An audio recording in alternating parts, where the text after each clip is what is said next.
So, my story happened when I was in my high school days with my sister. Back when I was in high school, I really loved this anime called Black Butler. It was about a demon having a contract with a human. I was really addicted to that anime, so I used the pentagram in the anime as my wallpaper.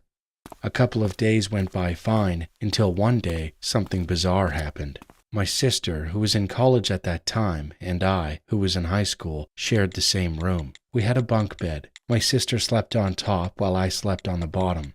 Since I was still in high school, I always set an alarm for 4 a.m. Before sleeping, I always put my phone beside me so I could easily turn off the alarm and wake up.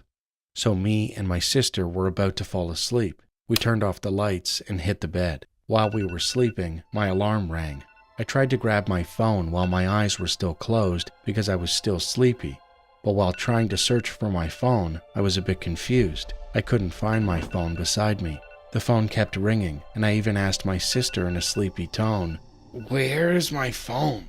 She answered back in a sleepy yet annoyed tone, "I don't know." Since the alarm was still ringing for like 5 minutes, I asked her again, "I can hear it up there. Stop joking around and give it to me." Then she answered back, "Okay, I found it. Here you go." So I opened my eyes a bit, but my vision was still blurry since it was dark and I was half asleep, so I didn't pay much attention to my surroundings.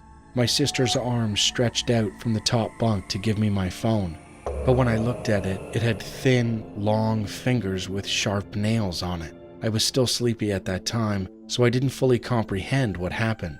When I looked at my phone, it was 3 a.m., but I was sure my alarm was always set for 4 a.m. Again, I was too sleepy, so I brushed everything off. When it was 6 a.m., I was having a conversation with my sister. I asked her, "Why didn't you stop the alarm? You had my phone, right?"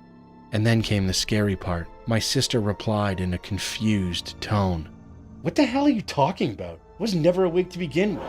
I was never talking to you that early either." My heart stopped for a moment, and cold sweat ran down my cheeks as I replied, "Then who was I talking to? And who gave me my phone?"